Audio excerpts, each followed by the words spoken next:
Hello there. Welcome to the Sleepless Scrolls, where your imagination can roam even while you rest.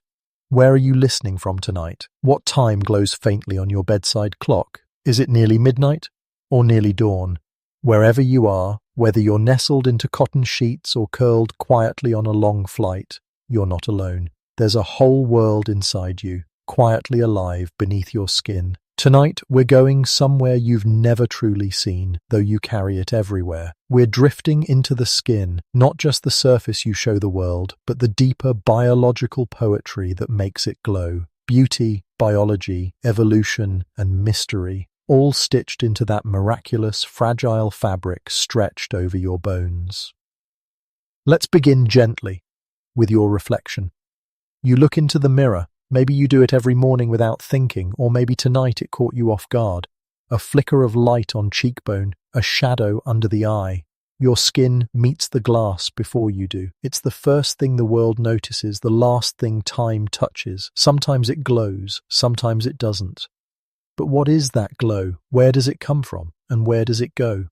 Your fingers trace along your cheek, smooth or rough, warm or cool. You can feel the faint ridges of tiny hairs and the velvet glide of oil. You might think this surface is the skin, but it isn't. It's merely the beginning. Your skin is a mosaic, over 20 square feet, nearly 3 kilograms, wrapped around you like a living map.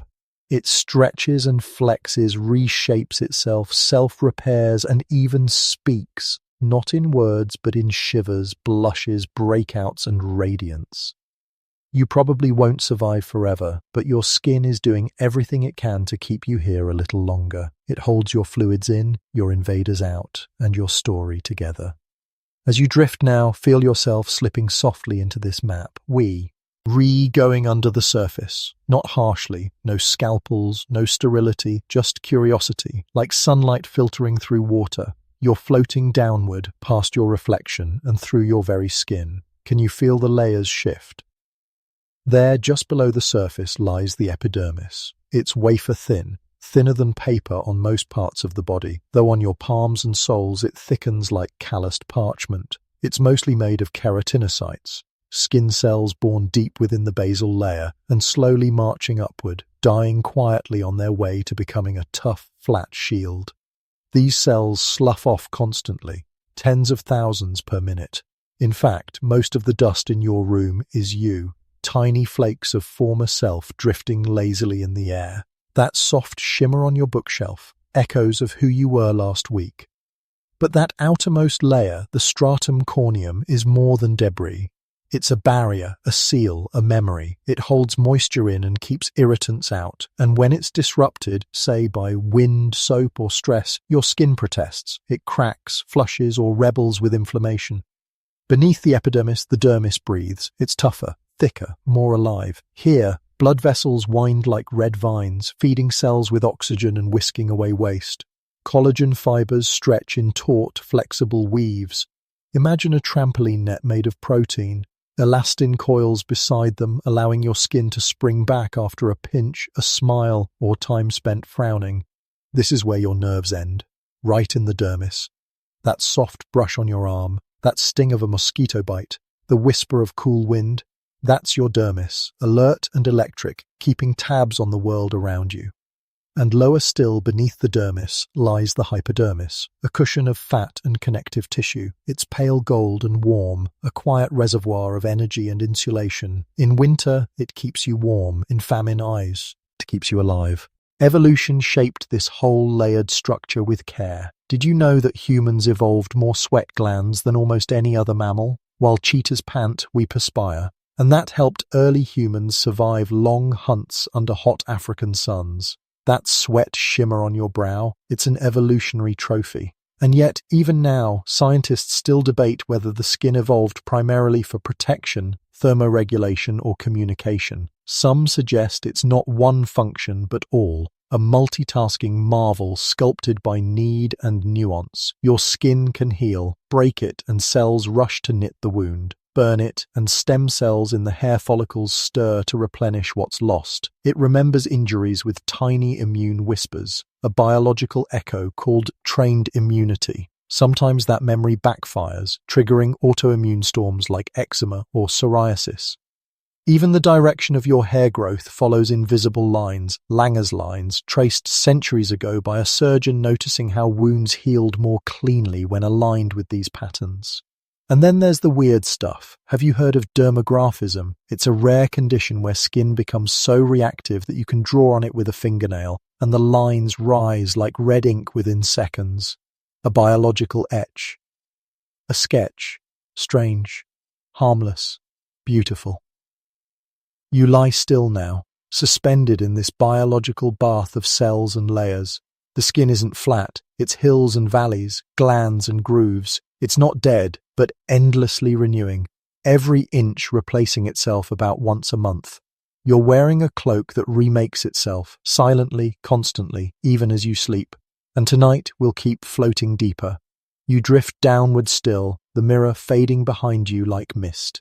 The surface you once saw, pores, freckles, fine lines, has softened into something more mysterious, more intricate. You are no longer looking at your skin, you're inside it. Imagine yourself walking through a translucent forest, glowing gently with cellular light. The air is warm, the path beneath your feet is soft, layered, spongy, responsive. You're surrounded by structures that flex and breathe with every imagined footstep. You've entered the skin's layers now, not with microscopes or scalpels, but with story and curiosity. The first realm is the epidermis, a protective palace just a few cells thick. You float through keratinocytes, the skin's foot soldiers. Born in the basal layer, the bottom floor of this structure, these cells slowly migrate upward, pushed by younger siblings forming below. As they rise, they flatten, die, and transform into a protective wall. Their journey takes about 28 days, almost like a moon cycle. And when they reach the top, they fall away silently, unnoticed. You shed nearly 1 million skin cells every 24 hours. Somewhere within this forest, a Langerhans cell crouches like a sentinel. It's part of your immune system, a rare hybrid, more scout than soldier. It samples the world through your skin, constantly on alert for invaders, allergens, or threats. Like a secret agent in your skin, it reports to the lymph nodes when trouble arises. Nearby, your melanocytes live like artists. Just one for every 10 keratinocytes, these pigment producers reside in the basal layer, dipping their long ink-like tendrils upward. Their pigment, melanin, protects you against sunlight, against DNA damage, against the ancient threat of radiation that once baked the savannas where your ancestors ran. These cells are equal across humans in number. What changes is how much pigment they produce and what kind. That's why skin color varies so widely across the world, not because of how many pigment cells you have, but how active they are. And right now, deep in your epidermis, melanocytes quietly decide how to par into you. And right now, deep in your epidermis, melanocytes quietly decide how to paint you. You step softly downward into the dermis. It's warm here, vascular, alive. Blood vessels thread the landscape like glowing rivers. Some curl close to the surface. They make your cheeks flush when you're embarrassed or cold. Others run deeper, feeding hair follicles, glands, and nerves. There's a hum in the air here, like the low drone of machinery. Collagen and elastin, the proteins that give skin its bounce and firmness, weave a dense, flexible net. It's made of triple helix fibers arranged like woven silk. This net is your inner scaffolding, and over time, it loosens. Think of the dermis like the mattress beneath a sheet. The sheet might be smooth, but if the mattress sinks and warps, wrinkles form above. That's aging, the slow loss of volume and structure.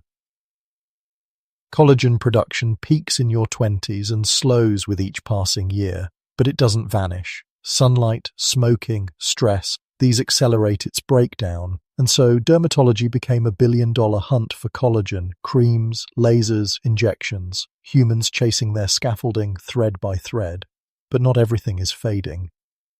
In the upper dermis, fibroblasts work tirelessly. These spindle-shaped cells are your repair crew. When your skin is injured, they sprint toward the damage and begin laying down fresh collagen. It's not always perfect, that's why scars form, but it's efficient, beautiful even. And near the glands, those tiny, secretive openings, something odd happens. The sebaceous glands begin their work. You step into one now, and it feels like entering a tiny underground workshop. The air smells faintly oily. These glands are attached to hair follicles, and they excrete sebum, a waxy, fatty substance.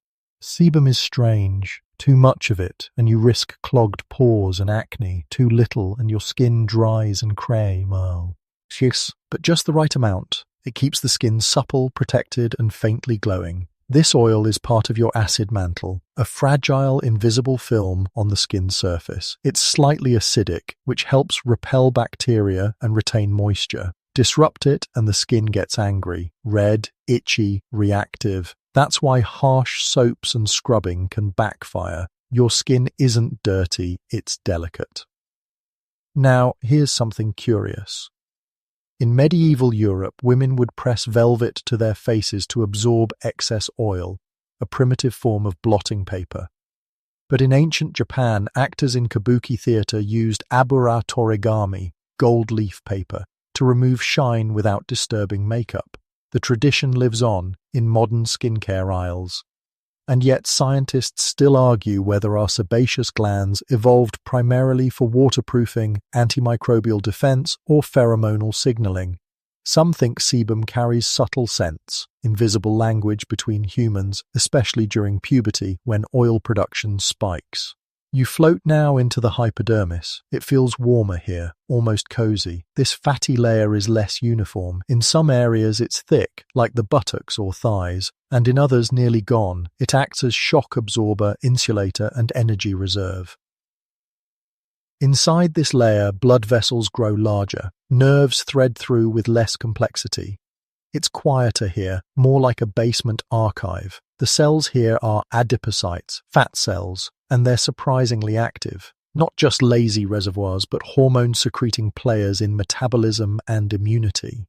The hypodermis is also the target of many cosmetic procedures, from liposuction to filler injections. Humans chasing contour, shape, youth. But even here, in the softest part of your skin, science still has mysteries. Recent research hints that certain immune cells live inside this fat, quietly regulating inflammation and responding to injury.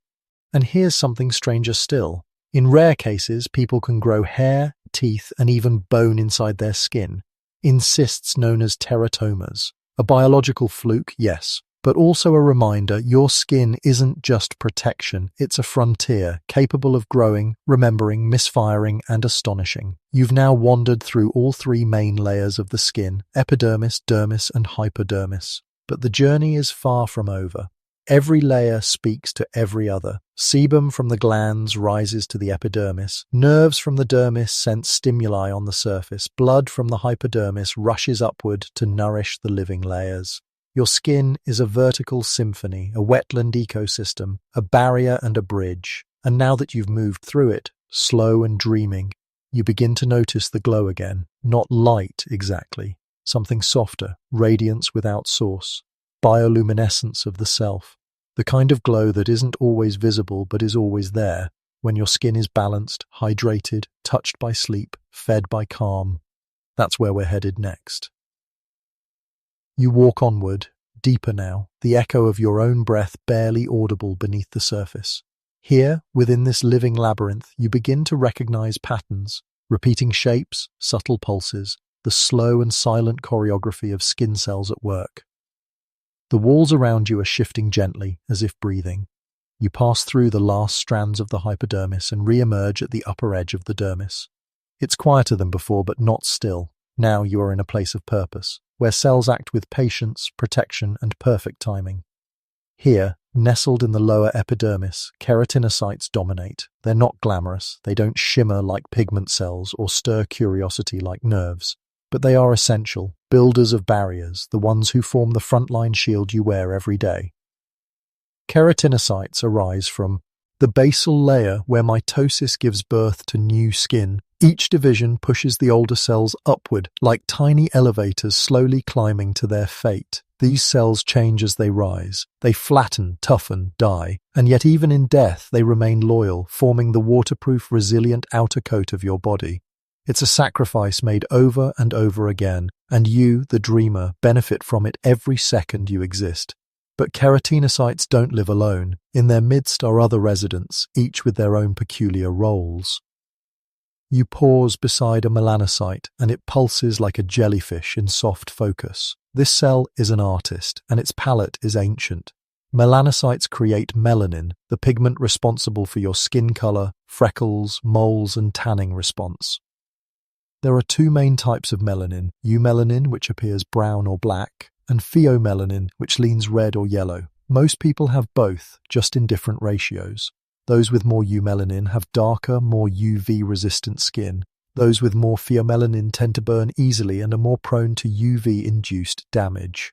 As you float past, you watch the melanocyte reach long dendritic arms into neighboring keratinocytes, transferring packets of pigment called melanosomes. These pigment packets arrange themselves above the cell nucleus like tiny parasols, shielding precious DNA from ultraviolet damage.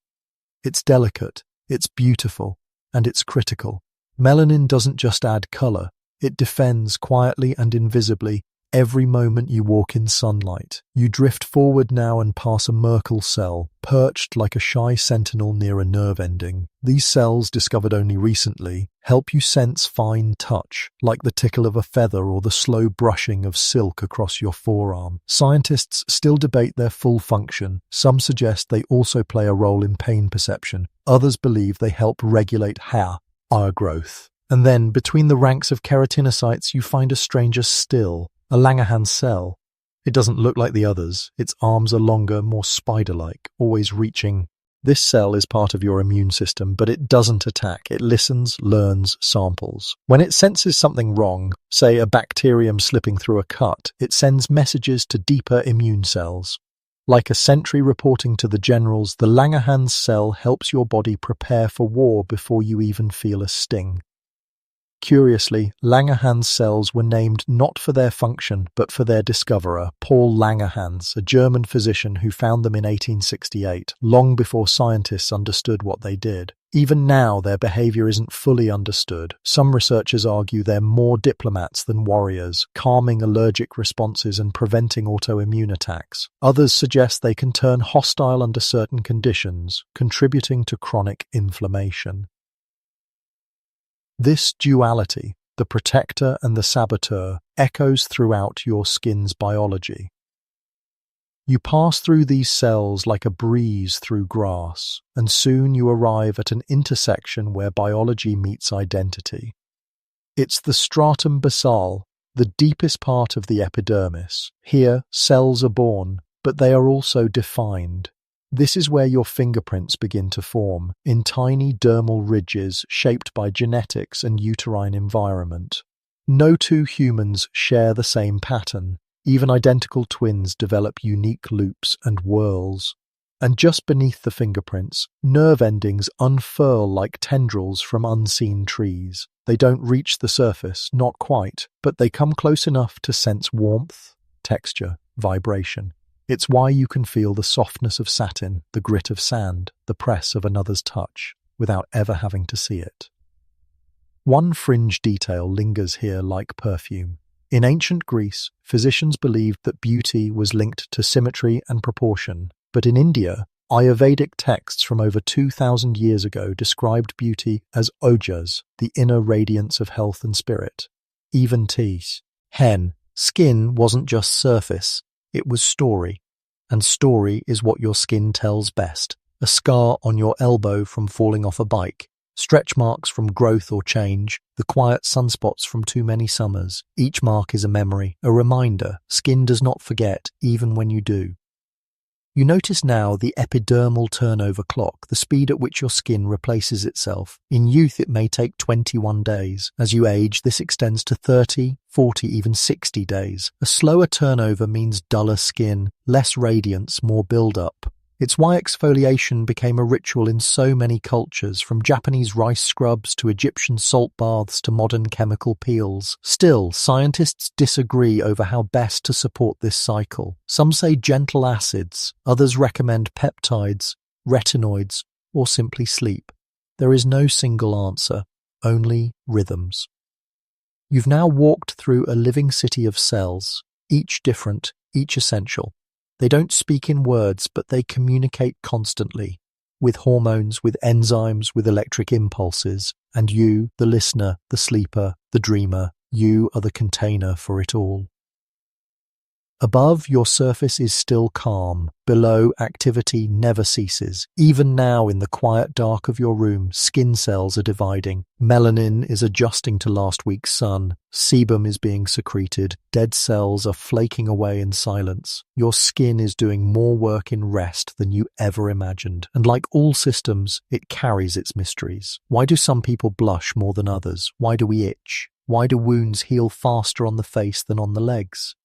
Some of these questions remain unanswered, and some, like your glow, will take time to understand. You pause here, gently cradled in a corridor of keratin and pigment and protein.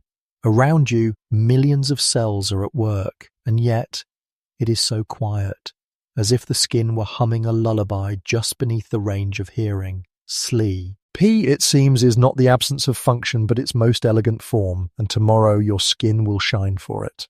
You drift now through a corridor awash with faint colour, subtle reds, honey browns, deep ambers, and gentle golds flowing across invisible currents beneath the skin. This isn't light, it's pigment, living, moving, reacting. You've entered the realm of the pigment painters, melanocytes, melanin, and the subtle symphony of your skin's tone and radiance. At rest, your body seems simple. But under the surface, a quiet chemical ballet unfolds every moment of your life, and nowhere is this more poetic than in your pigment cells. Each melanocyte is an artist in residence. Nestled along the basal layer of the epidermis, these cells account for just 1% of the skin's total population, yet they influence so much of what the world sees when it sees you. You pause beside one now. It looks like a star, central body, with branching arms that reach outward like tree limbs. These arms, or dendrites, extend into neighboring keratinocytes, each delivering packets of melanin like paint to canvas. The melanin itself is born in tiny structures called melanosomes. Inside these minuscule factories, amino acids are transformed into pigment through a complex cascade of enzymes. Chief among them, tyrosinase.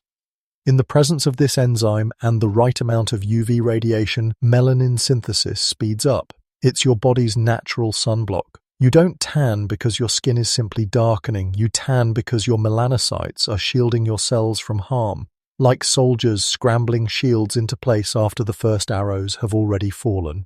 And here lies a curious paradox. Tanning is damage control. The glow it leaves behind may seem beautiful, even desirable, but it is at its core a stress response. As you glide gently through this world of pigment, you notice something else. Melanin isn't just one thing. Eumelanin, the rich brown-black pigment, offers strong UV protection. Pheomelanin, the low-red pigment, offers far less. Those with fair skin and red or blonde hair tend to produce more pheomelanin. While beautiful, it provides less defense against the sun's rays and breaks down more easily into free radicals under UV exposure. This difference plays out across the globe, shaped by millennia of evolution. Near the equator, where the sun is strongest, humans evolved with more eumelanin, a natural sunscreen. In regions with weaker sunlight, lighter skin evolved to allow more UV light through, assisting in the synthesis of vitamin D. This evolutionary adaptation is not about beauty or preference, it's about survival. And yet, across time and cultures, humans have assigned deep meaning to skin tone, far beyond biology. In ancient China, paler skin was seen as a sign of wealth and refinement, untouched by labor or sun. In West African traditions, darker skin was associated with ancestral strength and spiritual protection. In India, Ayurvedic texts often referred to varnas, complex ideas of color and caste interwoven with religious and social history. But melanin doesn't recognize borders or status. It moves according to genetics, exposure, and biology, not human opinion.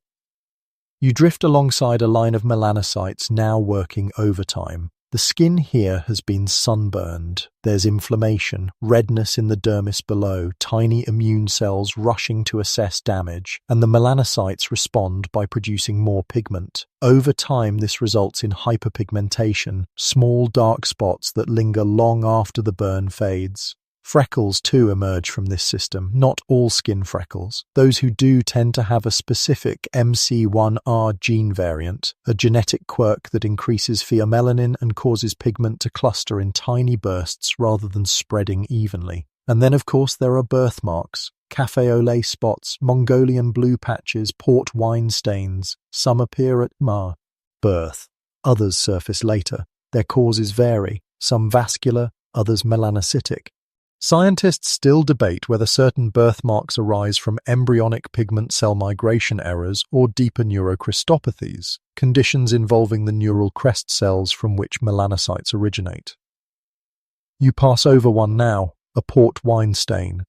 Once thought to be simply cosmetic, modern studies show that some birthmarks are associated with syndromes like Sturge-Weber, revealing just how entwined the skin is with your brain and blood vessels.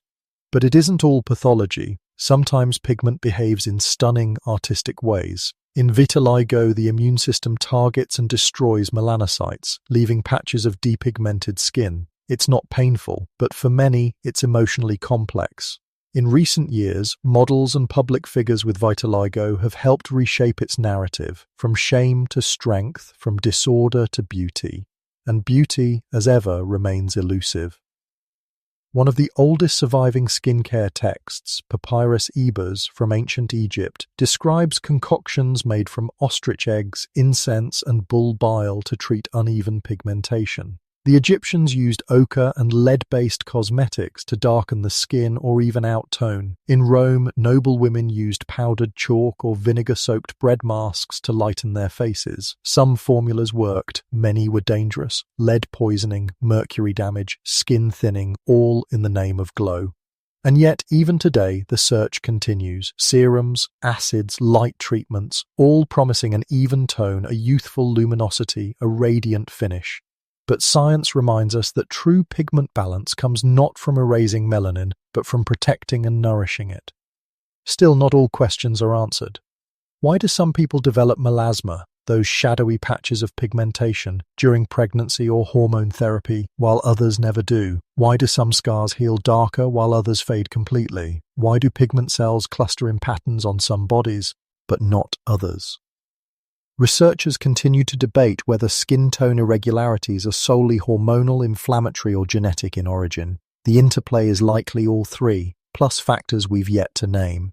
And then there are the whispers of fringe science. Some cultures believe that emotional states, grief, rage, joy, can influence skin color. While this isn't supported by traditional dermatology, psychosomatic medicine leaves the door slightly ajar. We know the body and mind are deeply linked, so who's to say where the line truly ends? You float upward now slowly. Pigment gives way to the pale shimmer of keratin. You've watched color form, flow, fade. You've seen beauty defined not by filters but by biology. And you've learned that every freckle, every patch, every undertone is the echo of a deeper process, a chemical self-portrait in progress. You feel now how light touches the skin not as a painter, but as a trigger. The body responds, cells adapt, tone shifts. Glow, it seems, is not color alone. It's interaction, reaction, a whisper between your cells and the sun. As you rise, you pass a lone melanocyte returning to rest after a burst of activity. Its pigment is stored for now. The skin above appears calm, balanced. But below, those tiny parasols of melanin still hover over each nucleus, quietly doing their work. You emerge finally into a stretch of skin that glows in low golden tones, like candlelight, not perfect, not uniform, but alive. And that, more than anything, is the true story your skin tells. The air grows warmer now, not from heat, but from light, filtered, golden, pressing softly against the layers of your skin. You are floating just beneath the surface, where sunlight meets biology, where the great tension of existence plays out in every beam, the need for light and the need to survive it. Above you, UV radiation shimmers like underwater sun rays. Barely visible but deeply felt, you drift upward, not to the sky itself, but to the place your body first greets the sun. It's here in this translucent threshold that two stories unfold at once, the gift of the sun and its peril. You hover in the epidermis just as ultraviolet light begins to penetrate. There are three types: UVA, UVB, and UVC. UVC is mostly blocked by the atmosphere. UVB affects the upper skin layers and is primarily responsible for sunburns. UVA, the longest wavelength, penetrates deeper and into the dermis, aging the skin over time. Both can damage DNA, both can lead to cancer, but both, paradoxically, are essential to life. Your skin knows this. It's prepared. The melanocytes awaken again, sensing the incoming rays. They begin producing melanin, not for beauty, but for armor. Pigment gathers into umbrellas over cell nuclei, shielding DNA like shadows at noon. You watch as these umbrellas tilt and expand, strategically deployed across the terrain of your skin. This is your body's silent, invisible defense. Adaptive, responsive, ancient. But the sun's light brings more than risk. It brings transformation. You slip deeper toward the edge of the dermis and find yourself among cholesterol molecules lying dormant near capillaries. When UVB light touches them, something remarkable happens. These molecules are converted into cholecalciferol, vitamin D3, which is then transported to the liver and kidneys, ultimately becoming active vitamin D. This process is not optional. It's vital. Without it, bones weaken, immune systems falter, minds dim. In the pre-industrial world, humans relied almost entirely on sunlight to produce this hormone. Yes, vitamin D is technically a hormone, not just a vitamin, regulating calcium absorption and immune function with precise systemic influence. In the 18 rickets, a disease of soft, deformed bones, ran rampant in soot-choked cities where children lacked sunlight. Eventually, cod liver oil and sunlight therapy became standard prescriptions. Balconies were added to urban orphanages just for sun exposure. Some sanatoriums even wheeled patients outdoors on cloudy days, chasing the hint of healing light. Today we debate how much sun is safe, how much is necessary. Scientists argue over optimal exposure, 10 minutes, 30, morning or afternoon. Some point to geographical latitude, others to skin tone. Darker skin synthesizes vitamin D less efficiently under low light, which may contribute to modern deficiencies in high-latitude populations. Still others insist that sunlight is not enough, that diet and supplementation are now essential in our indoor age. There's no consensus yet, just skin trying its best. As you glide through this cellular theater, you begin to notice the aftermath of sun exposure. Some keratinocytes look distorted. Their nuclei are bloated, their DNA strands frayed. These are sunburn cells, casualties of too much UVB. They'll soon be targeted for destruction by immune cells. Apoptosis, or programmed cell death, is triggered to prevent mutated cells from surviving. It's your skin's version of quality control, a necessary purging. And when that system falters, mutations survive. Cells divide uncontrollably. This is the shadow beneath the glow. Skin cancer, the most common form of cancer in the world. Basal cell carcinoma, squamous cell carcinoma, and the deadliest, melanoma, which arises directly from melanocytes. Melanoma is cunning. It can hide as a freckle, a mole, a spot you barely notice, and it spreads rapidly. Even in sleep, your skin whispers warnings. New growth, irregular shape, evolving color. That's why the ABCDE rule exists for mole checks: asymmetry, border, color, diameter. Evolving, an ancient surface teaching us to read its signs like stars. But again, danger is only half the tale. Sunlight also heals. Controlled UV therapy is used to treat psoriasis, a chronic skin condition marked by overactive immune responses. Narrowband UVB light slows excessive skin cell turnover, reduces inflammation, and helps restore balance. Patients speak of light booths like sacred chambers, stepping in, eyes covered, for brief transformative exposure. In medieval times, the sick were sometimes sent to high altitudes for healing, unknowingly seeking more UVB. Sunbaths were recommended in Hippocratic texts for various ailments. The idea of light as medicine stretches back through history, long before it was measurable. And even now, modern science supports it. Sunlight triggers the release of nitric oxide, which dilates blood vessels and may reduce blood pressure. It modulates circadian rhythms through melanopsin-containing retinal cells, syncing your body clock and promoting restful sleep. So yes, the sun can wrinkle your skin, but it can also heal your mind. The balance is delicate. You float now through a paradox you've always worn but never noticed. You are built to need the very thing that can destroy you. Your journey continues past the sebaceous glands, where UV light has stirred more changes. UV exposure increases sebum production for some people, especially those with acne-prone skin. For others, it reduces inflammation temporarily, a deceptive calm before the post-sun flare.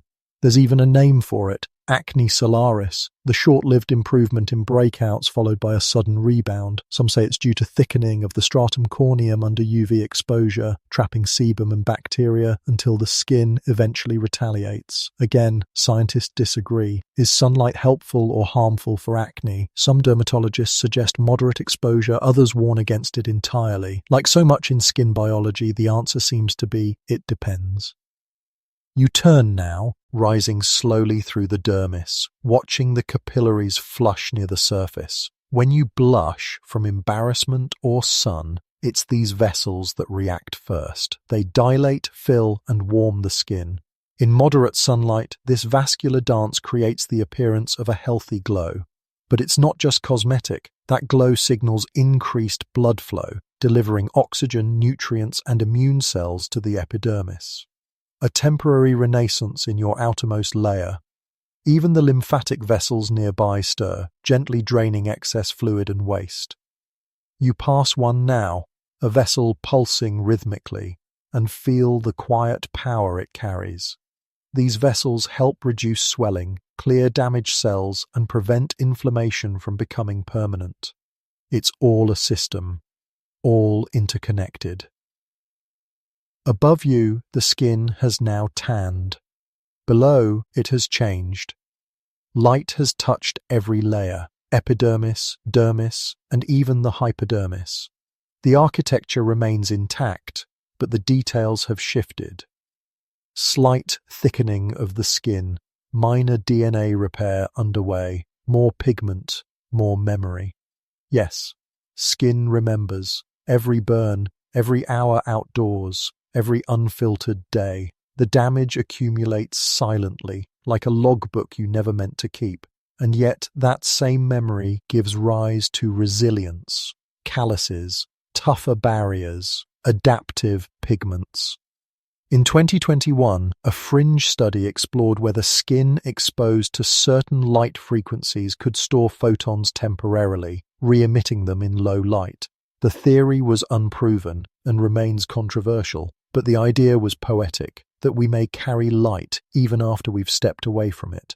And maybe that's true. Maybe you're glowing because your skin still holds onto sunlight, metabolizing it slowly, reshaping it into strength, shade, and subtle shimmer. You rise now, finally, until the outermost layer meets you again. Not just as reflection, but as realization. The sun is both the artist and vandal, and your skin, ever adaptive, is the canvas and the guard. You descend again slowly, drifting back through the dermis like a leaf sinking through warm water. This time you're following something more elusive, something slippery, subtle, essential. It clings to the follicles, glistens across your forehead, rests in the creases of your nose. It's neither solid nor quite liquid. It is the oil of the skin, and its chemistry writes another chapter in your story of glow. As you pass hair follicles, each one a small spiraled tunnel stretching from surface to dermis, you begin to notice the glowing bulges beside them. These are the sebaceous glands, soft and lobed like tiny clusters of grapes. Every follicle on your body, save for the palms and soles, hosts one, and together they produce sebum, the thick, waxy substance that coats your skin. Sebum often gets a bad reputation. We curse it for causing acne, for turning foreheads shiny, for creating blackheads in the nose. But tonight, in this gentle descent, we pause, we look closer, we listen. Inside the sebaceous gland, specialized cells called sebocytes swell with lipid content until they burst, releasing their oily cargo into the follicle canal. It's a deliberate, programmed death. A sacrifice. The gland does not pour oil like a faucet. It grows it cell by cell until the cells become oil themselves. This sebum then journeys upward, mixing with sweat and dead skin at the surface. Together they form the acid mantle, a fragile film that protects your skin from bacteria, viruses, and environmental irritants. Slightly acidic, it typically measures a pH between 4.5 and 5.5. Not only does this protect the skin from microbial invaders, but it also helps maintain hydration by preventing water loss. You reach out, imagining your fingertips brushing across this film. It's invisible, but not insignificant. When disrupted by harsh cleansers, overwashing, or excessive exfoliation, the skin rebels, or it dries, flakes, itches, or breaks out. A delicate balance, disturbed. And here's something beautifully strange. The components of sebum are not random. They include squalene, triglycerides, wax esters, and free fatty acids, molecules with antibacterial properties. In fact, squalene, named after the Latin squalus, shark, was first isolated from shark liver oil, but is also naturally produced by your skin. Squalene makes your skin feel supple, smooth, alive. In youth, your sebaceous glands are rich with it. Over time, squalene production decreases, contributing to drier, rougher skin. Today, skincare shelves are lined with synthetic squalane, the stable, hydrogenated version, bottled attempts to mimic the skin's lost softness. But the gland doesn't only serve touch, it might in fact serve communication. Some scientists propose that human sebum evolved in part for olfactory signaling, in other words, scent. Though we no longer rely on pheromones the way animals do, trace chemicals in sebum may still communicate emotion, stress, or hormonal changes. Consider this. During puberty, sebaceous glands enlarge and increase output under the influence of androgens like testosterone. The skin becomes oilier, prone to acne. But also, its scent changes, subtle, pheromonal. The body, through skin, begins to speak to others in new chemical dialects. And not all sebum is equal. There's a peculiar condition called seborrheic dermatitis, where the glands overproduce and the yeast Malassezia, normally harmless, overgrows, leading to flakes, redness, and discomfort, especially around the nose, scalp, and eyebrows. It's common, it's benign, but it's a reminder that even the smallest microbial shift can tip the skin into imbalance. You float now through a stretch of skin glistening with healthy oil, and notice how the light plays differently here. There is a faint sheen, not a greasy shine, but a luminous softness. This is the glow skincare often promises. It is neither dry nor oily, neither stripped nor clogged. It is balance.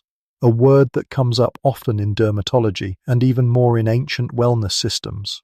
In Ayurveda, the ancient Indian medical system, sebum is closely associated with ojas, the vital essence of bodily tissues. A glowing complexion is seen not just as skin deep, but as a reflection of inner vitality and nourishment. Meanwhile, in traditional Chinese medicine, the face is a map of organs. Oily skin between the brows might be linked to liver imbalance. Breakouts along the jaw may point to kidney disharmony. While these ideas are debated in modern medicine, the poetic philosophy remains: your skin is not separate from your inner world. Western science is beginning to circle back to these ancient notions. Take acne, for example, often labeled as a purely bacterial or hormonal issue, but now researchers are looking into connections between acne and the gut microbiome, stress levels, even circadian rhythm disruption. The skin, it seems, listens to the whispers of the entire body. You pause beside a sebaceous gland that's working overtime. The pore is slightly clogged with dead skin cells and oxidized sebum, forming a blackhead. Contrary to its name, the black color isn't dirt, but oxidation. Sebum, exposed to air, turns dark, and just beside it, a whitehead, still sealed under the skin. The body has walled off the blockage in a tiny pocket of defense, and when the balance tips further, the immune system arrives. Inflammatory cells flood in, the follicle swells, the pore ruptures, a pimple forms, not just cosmetic, but a miniature battlefield. You hover above it, watching neutrophils, and macrophages consume bacteria while fibroblasts await to repair the damage. In some rare cases, the immune response misfires. Conditions like rosacea, hidradenitis suppurativa, or sebaceous hyperplasia arise, each one telling a different story about oil, inflammation, and immune crosstalk. No one answer fits all. Scientists still debate the primary function of sebum. Is it meant for waterproofing, antimicrobial defense, hormonal signaling, thermal insulation? Likely all of the above. Like much in skin biology, sebum is multifunctional, a quiet multitasker working while you sleep. And here's a peculiar tidbit. In the 19th century, physicians believed that a thick layer of oil could block disease.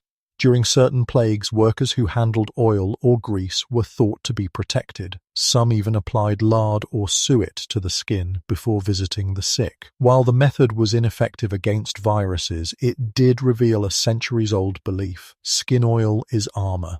Even now, barrier creams, thick emollients rich in oils and occlusives, are used to protect against harsh chemicals, friction, and extreme cold. Arctic explorers coat their faces in lanolin and beeswax. Divers use silicone-based barriers. Your own body, every day, coats you in its own version, free, tailored, and evolved. You rise again toward the surface, brushing against the topmost layer. The sebum here mixes with sweat from the eccrine glands, forming the final layer of your invisible cloak. This emulsion traps moisture, wards off microbes, and gives your skin its faint scent. And there, on the very top, you find the glow again, subtle, warm, a mirror of everything below. Your skin shines not despite oil, but because of it. When oil is in harmony with water, with cell turnover, with microbial balance.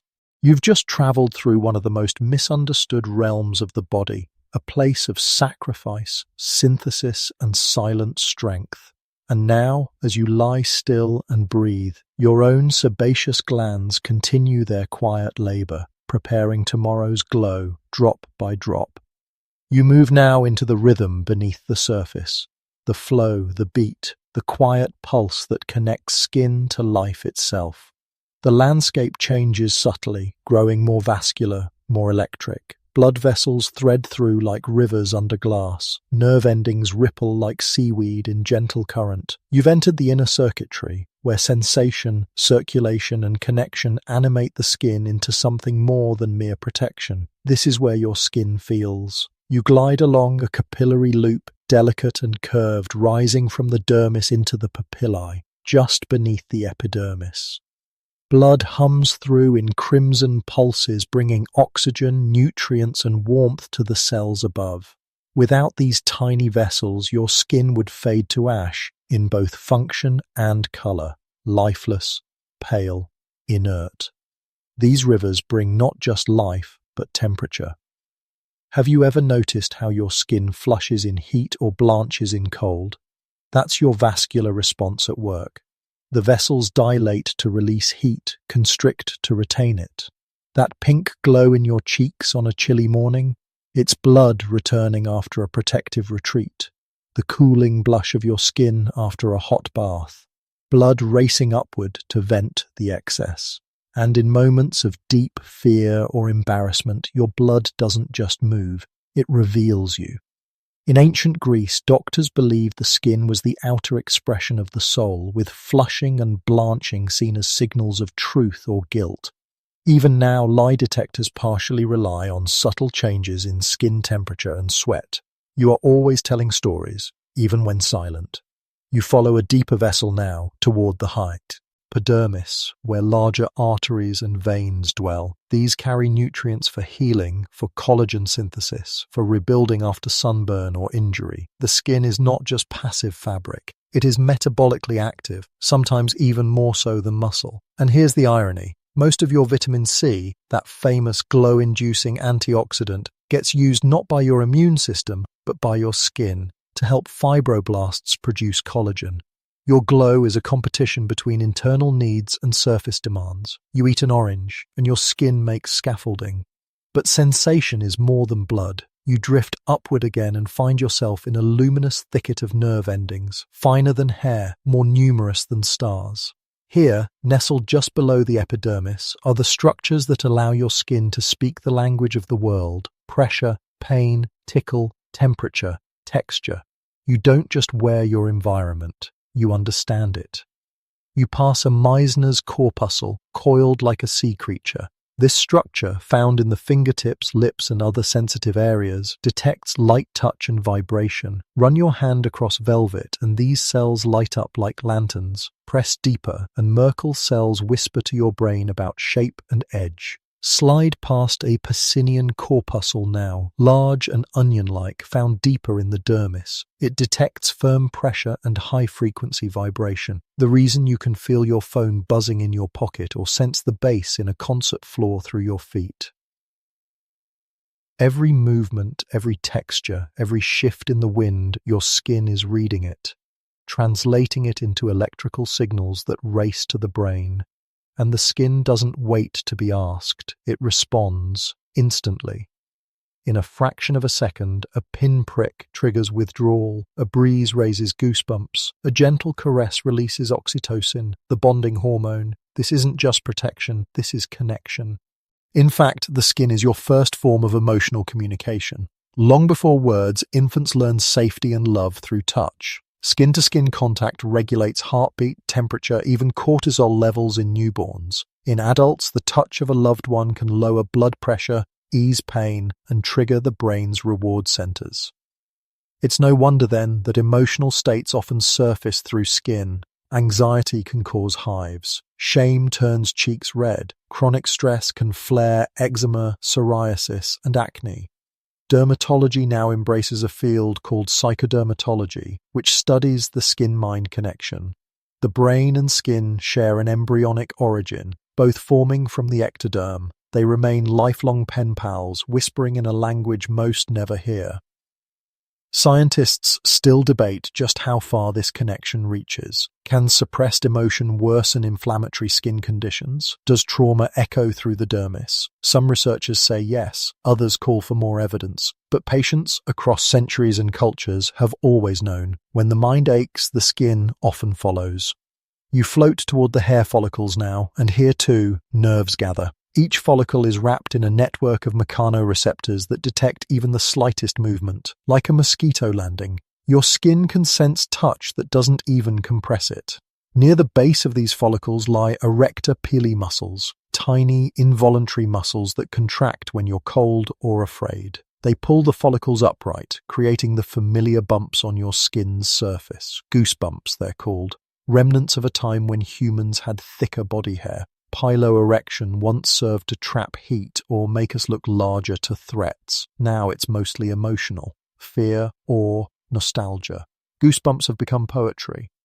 You pause beside a follicle now, watching the muscle twitch, the nerve fire, the glands secrete. It's all one elegance. System, a microcosm of life itself.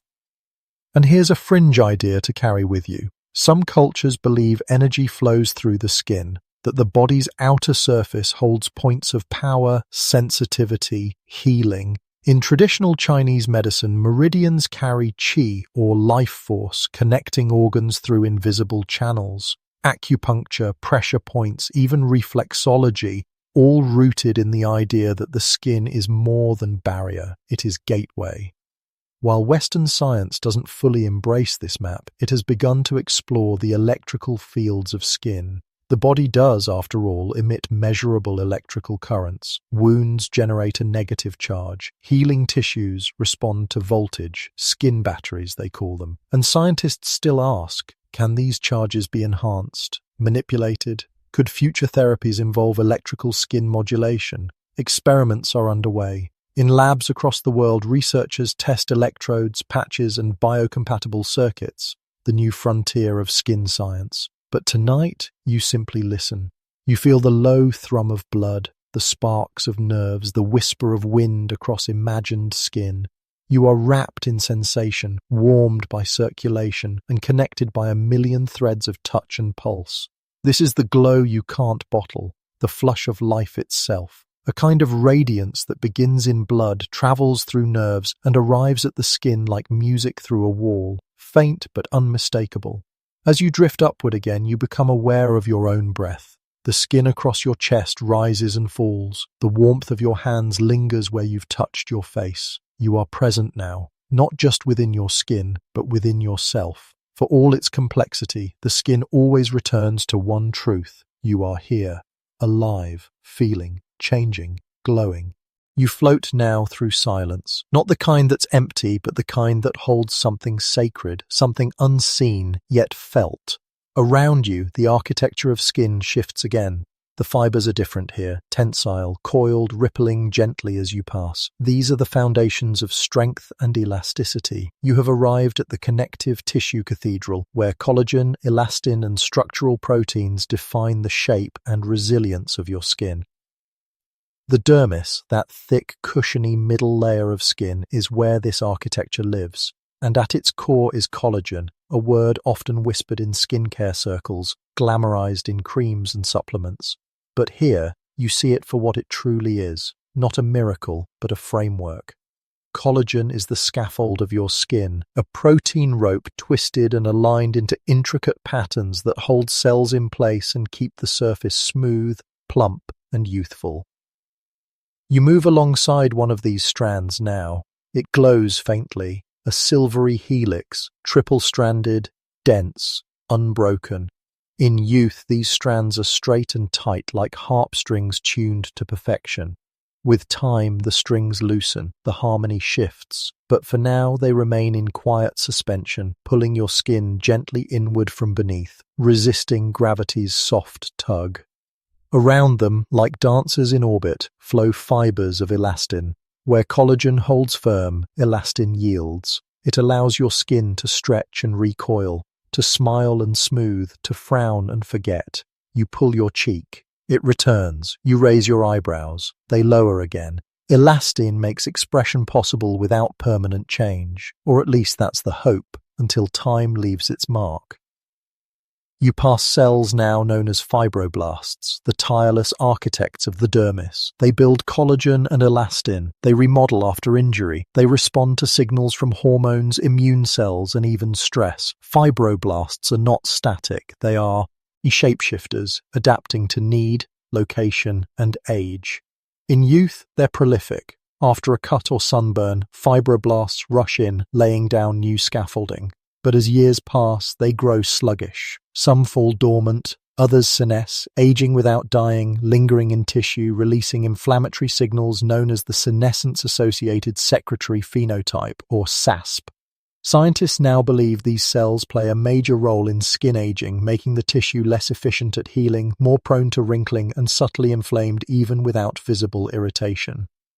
You pause by a group of these aging fibroblasts. They look dimmer, fuzzier, as if cloaked in fatigue. The collagen around them frays slightly at the edges. There's no panic, just quiet resignation. Here lies a curious detail: glycation. As sugar molecules bind to collagen, they create advanced glycation end products, aptly abbreviated as AGEs. These AGEs stiffen collagen, reducing elasticity and accelerating aging. It's a subtle sabotage from within, and one reason why high-sugar diets are now linked to premature skin aging. Some scientists suggest that reducing sugar intake can help preserve skin structure. Others argue the effect is minor compared to UV damage. Still, the concept of sugar face persists, a term used by facialists to describe dull, sagging skin with uneven tone, often blamed on internal inflammation and glycation. And while collagen breaks down, it doesn't always rebuild as before. Scar tissue, for instance, contains type 3 collagen, which is less organized than the type I found in healthy dermis. It's why scars look and feel different, smoother, sometimes raised, and without the normal vascularity or nerve presence of untouched skin. You drift now toward a healed wound marked by a pale line. It is quiet here, but not lifeless. New fibroblasts have replaced the old. Blood vessels have rewoven through. The skin has remembered, but it has also moved on. It's worth noting different bodies scar differently. Some people develop hypertrophic scars which remain raised but stay within the boundaries of the injury. Others form keloids, exuberant scars that grow beyond the original wound. Why? Genetics, immune signaling, even tension across the wound play a role. But there's no definitive answer yet. Scientists still debate why keloids form more readily in certain populations and why they resist standard treatments. This is the nature of connective tissue, part biology, part mystery. And then you encounter a more subtle phenomenon, skin turgor, the ability of skin to return to place after being pinched. It's a simple test, often used to assess hydration. In a healthy, hydrated state, skin snaps back. In dehydration or aging, it lags. Turgor is an everyday miracle, a testament to the dermis's water content and the health of its connective proteins. Water, it turns out, is not just stored in cells. It clings to glycosaminoglycans, GAGs, long sugar chains found throughout the dermal matrix. The most famous of these is hyaluronic acid, which can hold up to 1,000 times its weight in water. You float past pockets of this jelly-like substance now. They glisten like morning dew suspended in webbing. Modern skincare harnesses this molecule obsessively. Injectables, serums, creams. But inside your skin, it functions as cushioning, hydration, and lubrication, giving the dermis its bounce. And like collagen, it diminishes with time. You arrive now at a deeper fold of skin. The structure feels more relaxed. There's less tension, more laxity. It's a natural part of aging, but also influenced by gravity, sun, pollution, and stress. And stress, chronic, unrelenting stress, has been shown to accelerate collagen breakdown. The culprit is cortisol, a hormone that, when elevated for long periods, signals the skin to divert resources elsewhere. Fib. Robust activity slows, wound healing is delayed, the glow fades. But just as stress harms, rest heals. During deep sleep, human growth hormone rises, stimulating collagen production, blood flow increases, skin temperature drops, cellular repair ramps up. In this way, beauty sleep is not a myth, it is biology.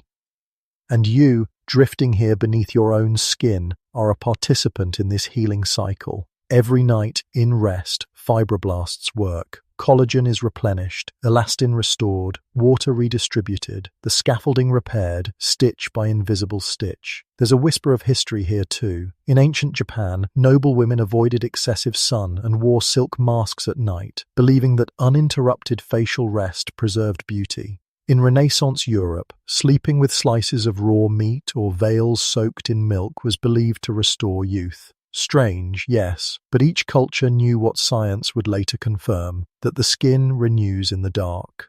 You pass one last fibroblast, still active, spinning out a strand of new collagen like a silkworm working at dusk. The matrix around it ripples gently in appreciation, not fast, not perfect, but continuous. And in this moment, beneath the visible world, you realize glow is not surface alone, it is scaffolding, strength, renewal. A quiet resilience written in the spirals of collagen and the bounce of elastin. It is skin doing what it was always meant to do, to hold you, to heal you, to carry your story forward, cell by cell, strand by strand. You hover now in the space between structure and motion, where your skin ceases to be still. It breathes, not in the way lungs do, but through exchanges, tiny transactions of gases and heat and touch. Tonight, you're tracing those flows, drifting through skin as a climate, a living interface that regulates your temperature, responds to your emotions, and even glows with invisible heat.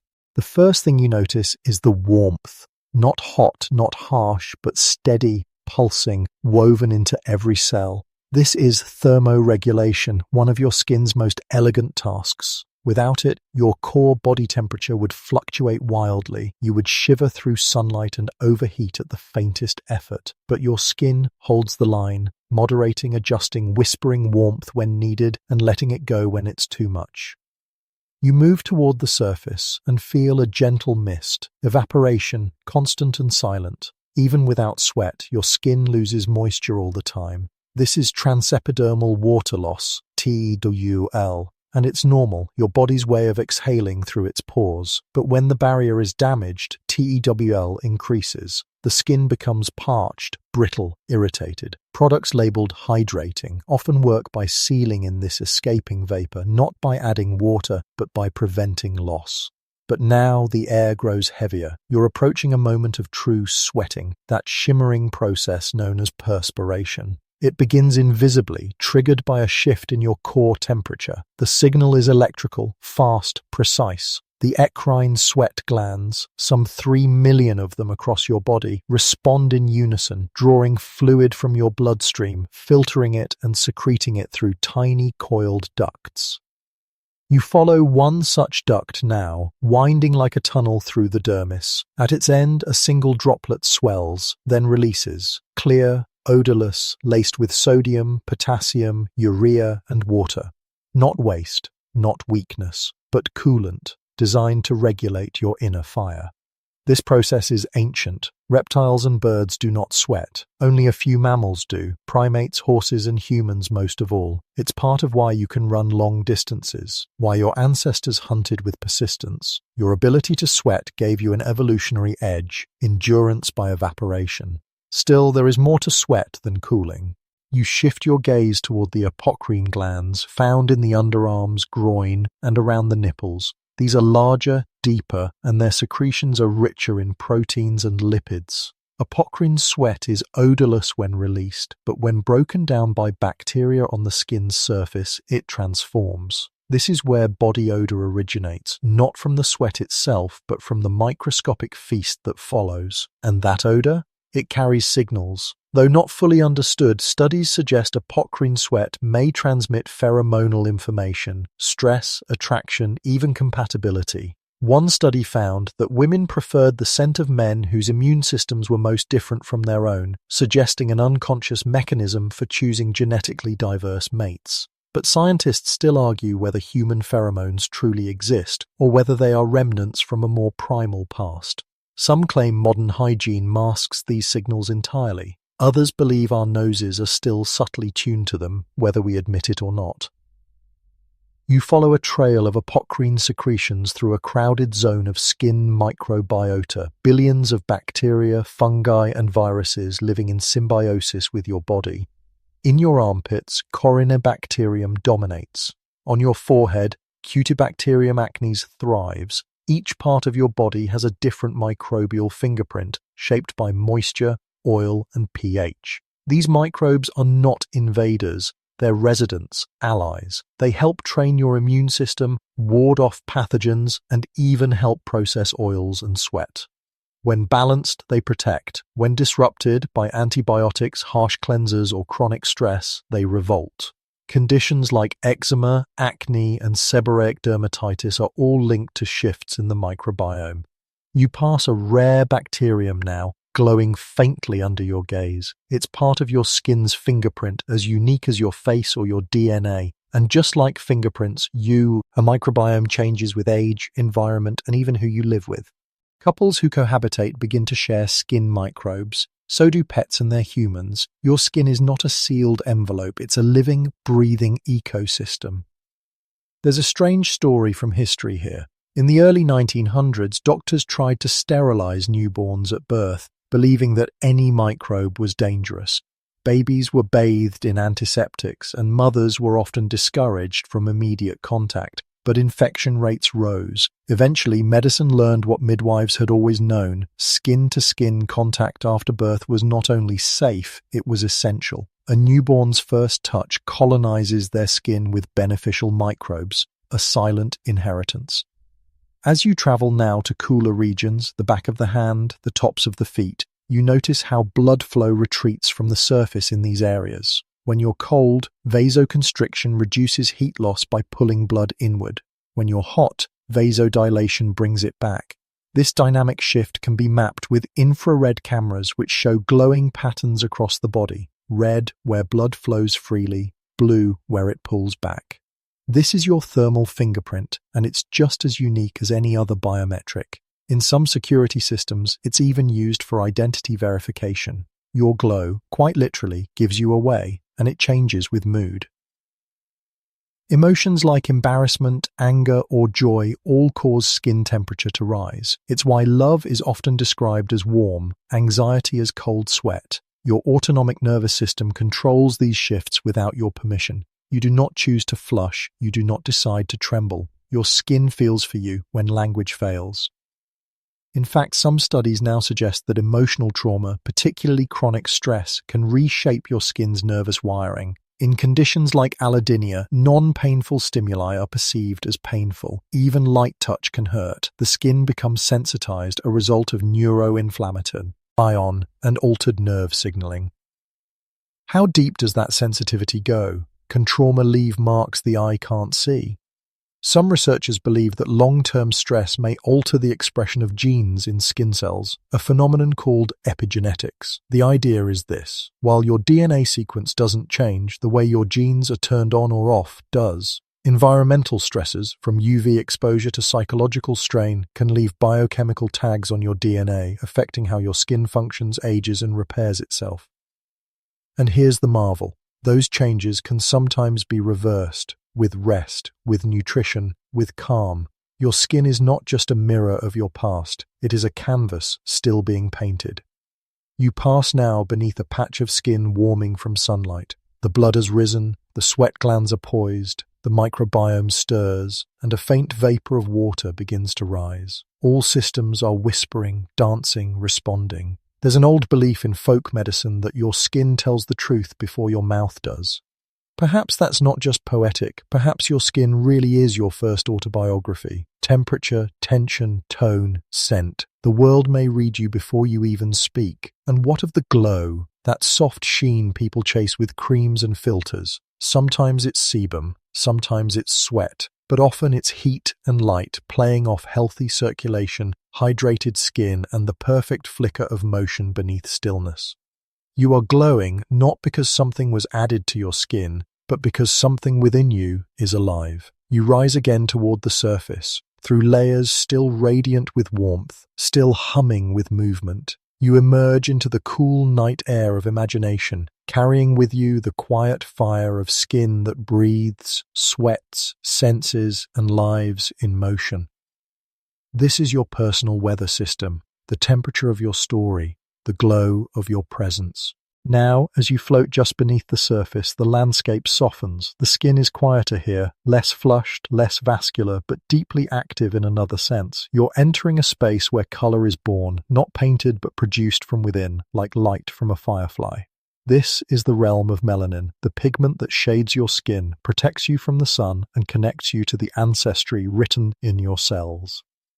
You begin to see them, melanocytes, perched like sentinels among the basal cells at the base of the epidermis. They're spidery, branching, pale compared to the keratinocytes around them. Each one extends long, delicate arms called dendrites, which stretch upward, forming bridges to dozens of neighboring cells. You follow one now, watching as it delivers a parcel of pigment, a tiny vesicle known as a melanosome.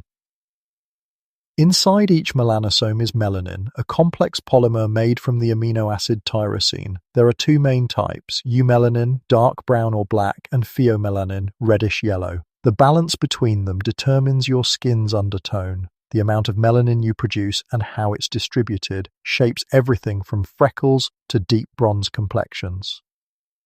But here's the quiet truth. Most humans have roughly the same number of melanocytes. The difference in skin tone across people is not due to the number of pigment cells, but the activity of those cells, how much melanin they make, how large their melanosomes are, and how long those melanosomes persist in the upper layers. In darker skin, melanosomes are larger, more numerous, and more evenly distributed. They form protective umbrellas over the nuclei of keratinocytes, shielding the DNA from ultraviolet UV damage. In lighter skin, melanosomes are smaller, broken down more quickly, and sometimes clustered rather than spread. This is no aesthetic accident. It is adaptation, evolution's response to sunlight. In regions closer to the equator, high UV exposure selected for greater melanin production. The pigment served as natural sunscreen, filtering out harmful rays, preventing DNA mutations, and reducing the risk of skin cancers. Meanwhile, in northern latitudes where sunlight is scarce, lighter skin allowed for more efficient vitamin D synthesis since UVB rays penetrate more deeply in paler skin. It's a delicate balance, protection versus production. Too much melanin in a low UV environment could lead to vitamin D deficiency. Too little melanin near the equator could increase the risk of burns, folate degradation, and skin cancer. You pause here at the intersection of biology and history, realizing that your skin's color is not cosmetic. It is geographic memory, inherited adaptation, and biochemical artistry. It tells the story of where your ancestors stood when the sun rose and how they survived its fire. Melanin's protective magic is evident in more than evolution. It acts as a free radical scavenger, a UV-absorbing agent, and a photoprotective veil. It's even present in the retina and inner ear, suggesting roles in vision and balance that scientists are still unraveling. Some even speculate melanin may possess electrical or magnetic properties, ideas still on the fringe, still debated. But melanin is not invincible. You approach a sun-damaged cell now, its DNA twisted by too much exposure. Despite melanin's efforts, UV radiation has triggered mutations. The skin's surveillance system spots the error and begins repair. But if the error persists, apoptosis or cell suicide is triggered. Peeling after sunburn, that's a skin-wide funeral. Dead cells shed to protect the whole. And yet, in some cases, the damage slips through.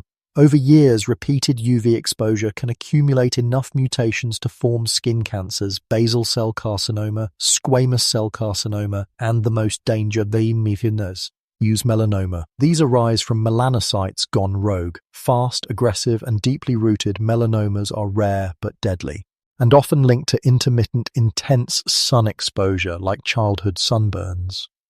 You float through a patch of skin where freckles bloom. These are ephelides, clusters of increased melanin triggered by sun, not extra melanocytes. In contrast, lentigenes, the so-called age spots, form from both increased melanin and increased cell count. Both are signs the skin remembers. It doesn't forgive easily. It records every ray. Here, too, you notice moles, or nevi, small clusters of melanocytes grouped in nests. Most are harmless, appearing in early life and fading with time. But when they change, grow, darken, develop irregular borders, they raise alarms. Dermatologists teach the ABCDE rule for mole monitoring: asymmetry, border, color, diameter, and evolution. A tool born of vigilance, not vanity. And then there is albinism, a condition where the body produces little or no melanin due to genetic mutations. People with albinism have light skin, white or light hair, and often vision problems, since melanin plays a role in eye development. Their skin, without melanin's shield, is particularly vulnerable to the sun. But they also remind us, beauty is not pigment, it is presence, being here, being whole. As you drift, the skin tones around you shift gradually, from light to medium to deep, to bronze to olive, each variation subtle, complex, impossible to replicate in pigment charts. No foundation bottle could ever match the dynamic richness of living color. Skin changes throughout life, darkens with sun, lightens with illness, reddens with emotion, yellows with jaundice, purples with bruising. It is always alive, always shifting. You pass through a patch touched by vitiligo, where melanocytes have been lost. The surrounding skin is normal, but here the pigment is gone, leaving pale patches that resist tanning. Vitiligo is not contagious nor painful, but it is emotionally complex. In some cultures, it is stigmatized. In others, it's celebrated, seen as divine marking or spiritual uniqueness. The condition may be autoimmune, though scientists still debate the exact triggers. Some suspect oxidative stress, others blame genetic predisposition. Likely, it's a tapestry of causes. In contrast, melasma brings too much pigment, blotchy, symmetrical patches often across the cheeks or forehead, especially in women. It's linked to hormones, sun exposure, and sometimes pregnancy, earning the nickname mask of pregnancy. Treatment is difficult. The skin darkens quickly, fades slowly, and always remembers. And what of those who alter their skin color? Lightening creams, tanning beds, injectables, tools used to chase a standard that shifts with fashion and culture. Throughout history, skin tone has been politicized, monetized, idealized. In Elizabethan England, pale skin denoted nobility. In early Hollywood, a bronzed glow signaled health and affluence. Today, global beauty markets offer everything from whitening pills to sunless tanners, each promising a transformation, rarely addressing the cost. But the deeper you drift into the biology, the clearer it becomes. Your skin's color is not a flaw to be corrected. It is a fingerprint of sunlight, a personal wavelength, a spectrum, a truth. And yes, sometimes melanin glows. In darker skin, under certain lights, the pigment catches and holds radiance in a way that seems to pulse from within. No highlighter can mimic it. No filter can improve it. It is not the light bouncing off your skin. It's the skin responding to light, warmed and rich with its own quiet fire. You rise slowly, passing the branches of a melanocyte still handing off its melanosomes like gifts. The keratinocyte that receives it is already darkening slightly, folding the pigment over its nucleus like a parasol. There's reverence in the way the handoff happens. Tisas, his small act of protection, this quiet exchange of color. You exhale, aware now that the glow people chase in products and procedures has long been yours, woven into your pigment, inherited through time and shaped by stars that lived and died long before you. The textures change as you drift forward again, no longer the radiant dance of pigment, nor the pulse of blood beneath.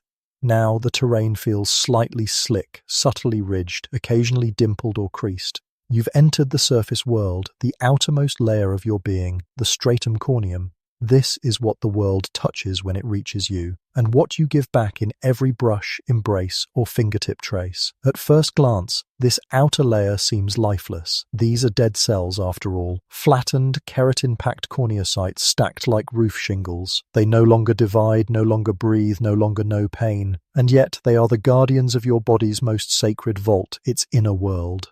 You pause by one of these flattened cells. Its surface is cracked, but only microscopically so, interwoven with lipids that create a nearly impermeable shield. This is the barrier function, the miracle that keeps water in and pathogens out. Without it, you would dehydrate in hours. With it, you can swim in salt water, walk through dust storms, and sweat through a summer run, still intact. The lipids between these cells, ceramides, cholesterol, and free fatty acids, form a soft mortar. When they're balanced, the skin is smooth, supple, and luminous.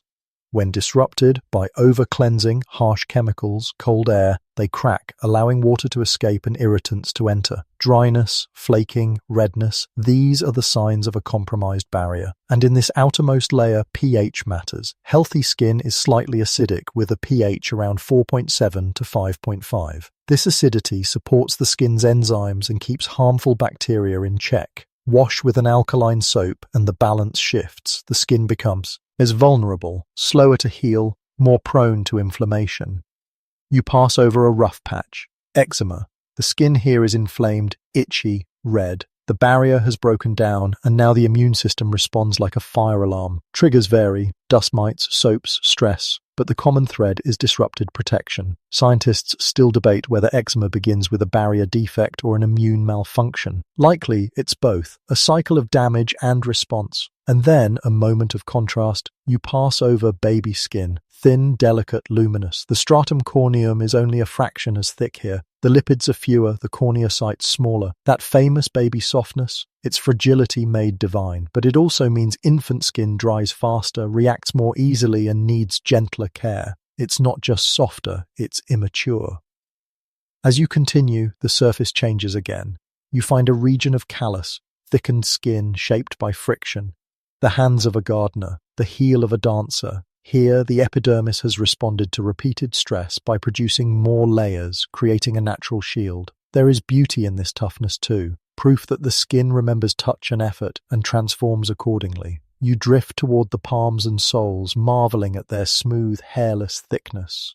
Here, the stratum corneum is at its most formidable, up to 50 cell layers deep, and tucked beneath lies a unique feature, the dermal ridges. These ridges push upward into the epidermis, creating your fingerprints and footprints. No two are alike, even in identical twins, and they never change, unless injured deep below the skin. How curious that the part of you most used to grip, to climb, to make contact, should carry such permanent identity. You leave a trace of yourself wherever you go, even if invisible. And what of the face? The skin here is thinner, more expressive, more vascular. Around the eyes especially, the stratum corneum is whisper-thin. This is where the first lines appear. Crow's feet, laughter marks. The skin's movement here is constant, minute by minute. Smiling, blinking, frowning. The story of your mood is written here daily. Beneath the eyes, lymphatic flow is slower. It's why tears leave puffiness, and why sleep, or lack of it, can tint this region blue or purple. The skin here reveals fatigue like a confession. And on the lips, the skin is so thin, it's almost transparent. No hair follicles, no sweat glands, only a thin protective layer. That rosy color, it's the blood beneath, not pigment. This makes lips incredibly sensitive, both to touch and to temperature. They are, quite literally, designed to feel. You follow the gentle curve of a lip now, noticing how easily it dries. Without oil glands, the lips depend on saliva, balm, and atmosphere. It's why they chap so quickly in wind, sun, or cold. But they also heal quickly, vascular, dynamic, expressive. There's a place now where sebaceous glands begin to cluster around the nose, forehead, and chin. These oily zones are part of the T-zone, familiar to anyone who's wrestled with shine or acne. Sebum, the oil your skin produces, is made from triglycerides, wax esters, and squalene, a molecule also found in shark liver and olive oil. Sebum lubricates and protects, but when overproduced or trapped in pores, it mixes with dead cells and creates comedones, blackheads and whiteheads. Add bacteria like Cutibacterium acnes and you get inflammation, swelling, pimples, acne. It's not just a teenage plight. Adult acne, especially in women, often ties to hormones, stress, or chronic inflammation. Some scientists believe androgens overstimulate oil production. Others blame immune overreaction. Treatments vary: retinoids, antibiotics, isotretinoin. But no single cure exists. Acne is personal, layered, and deeply misunderstood. And then there's the phenomenon of skin turnover. Every 28 to 40 days, the outermost cells are shed and replaced.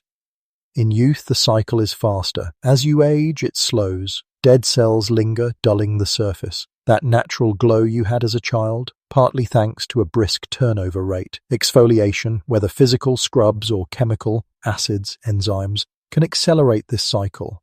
Done well, it reveals fresh skin. Done poorly, it strips the barrier, triggering inflammation. The goal isn't constant polishing, it's gentle renewal. You pass over a zone where desquamation is occurring naturally, old cells lifting, flaking away, making space for newer ones beneath. Not all at once, not visibly, but quietly, continually. The skin you see in the mirror today is not the skin you saw last month. It has died, been replaced, and yet remained. You. There's a poetic fact here. By the end of a year, you've shed about 8 pounds of dead skin. It floats in your bedding, lingers in sunlight beams, mixes into dust. It's not waste, it's proof of regeneration. Even in stillness, you are becoming. And while your outermost cells are no longer alive, their formation was precise, ritualistic. Each began as a living keratinocyte in the basal layer, then journeyed upward, flattening, hardening, shedding, a death with purpose. Your surface is made of sacrifices. As you rise through the stratum corneum now, you notice tiny openings, pores, barely visible. They're more than dots. They're passageways for oil, for sweat, for breath. Not literal breath, perhaps, but a metaphorical exchange between you and the world. The surface of your skin is not a wall, it's a membrane, thin, intelligent, reactive. It greets the air, it releases heat, it welcomes touch, and then it lets go. You exhale, feeling the faint current of skin in motion, the quiet rhythm of barrier and breath. Up here at the very edge of self, the glow is gentle, matte in places, dewy in others, not perfect, but alive. You move now toward the root of things, toward hidden filaments, shafts, and hollows that rise through the skin like tunnels from another world. These are the appendages of your skin, the features often overlooked but endlessly expressive: hair, nails, and glands. They sprout, grow, shed, and signal. They protect, they adorn, they whisper the state of your health, your hormones, even your mood. The first tunnel you follow leads to a hair follicle, a spiraling corridor that dips deep into the dermis. At the base is the bulb, where hair is born, nourished by a dense network of blood vessels called the dermal papilla. Here, matrix cells divide rapidly, pushing upward and keratinizing as they rise, forming the shaft that will eventually pierce the surface. Hair is made of keratin, just like the outer skin, but its keratin is harder, cross-linked with sulfur bonds that give it strength and resilience. The shaft has 3 layers: the medulla at the core, the cortex for structure and color, and the cuticle, a scale-like shell that reflects light when healthy. You run your hand over one of these shafts and feel the ridges, smooth if well cared for, rough if damaged. Color too lives in the cortex, thanks to melanin once again. Eumelanin gives brown and black hues. Pheomelanin offers reds and golds. The specific balance determines your hair shade, and as with skin, melanocytes reside in the follicle, delivering pigment as the hair grows. But melanin doesn't last forever. Over time, the melanocytes in hair follicles begin to die. The exact reason is unclear: oxidative stress, genetics, stem cell depletion. What's certain is this: when the pigment stops, the hair grows in wit, or grey. It isn't turning grey, it's simply being born that way. And strangely, some follicles keep producing colour longer than others. That's why greying is often asymmetrical: one temple first, a few strands, then a slow progression. Scientists still argue why the process is uneven. Some believe localized damage triggers early graying. Others suggest it's programmed into the follicle's lifespan. You pause now at the tiny muscle attached to the follicle, the erector pili. At rest, it lies soft and relaxed, but under cold or emotional stress, it contracts, pulling the hair upright and causing goosebumps. It's a primitive reflex, inherited from fur-covered ancestors who puffed up their coats to retain warmth or appear larger when threatened. In humans, it's vestigial, a memory of fur. Still, its ghost lingers. You've felt it, the shiver of a song lyric, the thrill of a memory. Your skin remembers emotion physically, not just neurologically. Next to the follicle lies a sebaceous gland, producing oil that travels along the hair shaft to coat the skin. Sebum keeps hair soft, skin supple, and microbes at bay. Its composition varies with age, sex, diet, and even weather. During puberty, these glands awaken under the influence of androgens, especially testosterone. This surge causes oiliness, and in many, acne. With age, sebum production declines, which is why older skin can feel dry or less dewy. You now enter a deeper region of the skin where terminal hairs grow, thick pigmented strands like those on the scalp, eyebrows, eyelashes, and pubic regions. In contrast, vellus hairs are fine, nearly invisible, covering most of the body. A child's cheek, a woman's forearm, a man's lower back, they shimmer with this pale fuzz, unnoticed yet everywhere. The switch from vellus to terminal hair is hormonally controlled. At puberty, the beard emerges, leg hair thickens, underarms sprout. But even after that, hair growth patterns change. Some people experience androgenetic alopecia, male or female pattern baldness, where follicles shrink, producing thinner and shorter hairs until they cease altogether. It's genetic. And while treatments exist, like minoxidil or finasteride, the mechanisms are not fully understood. In a curious twist, some researchers are exploring regenerative treatments, stimulating dermal papilla cells or reprogramming hair follicle stem cells to restore growth. A hopeful frontier, but still developing. You shift now toward the face, where specialized hairs live, the eyebrows and eyelashes. Eyebrows frame expression, shield sweat, and help nonverbal communication. Eyelashes guard the eyes, triggering reflex blinks when touched, a defense against dust, wind, and insects. Then you come to the nostrils, ear canals, armpits, and groin, regions with hair meant to filter, protect, or carry scent. Some researchers suggest body hair near pheromone-rich zones may help trap and diffuse personal scent, aiding subconscious communication, a theory not fully proven but compelling. From hair, you glide toward nails, keratin plates that form at the tips of fingers and toes. They're born in the nail matrix, hidden beneath the skin at the base of the nail, and grow forward at a steady rate, about 3 millimeters per month for fingernails, slower for toenails.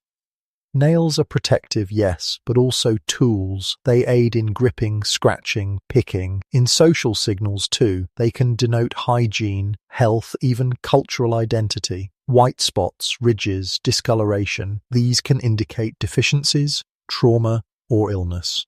Nails can reveal iron deficiency, thyroid disorders, or chronic stress. In ancient China, long nails denoted nobility. Pros. Of that one didn't labor.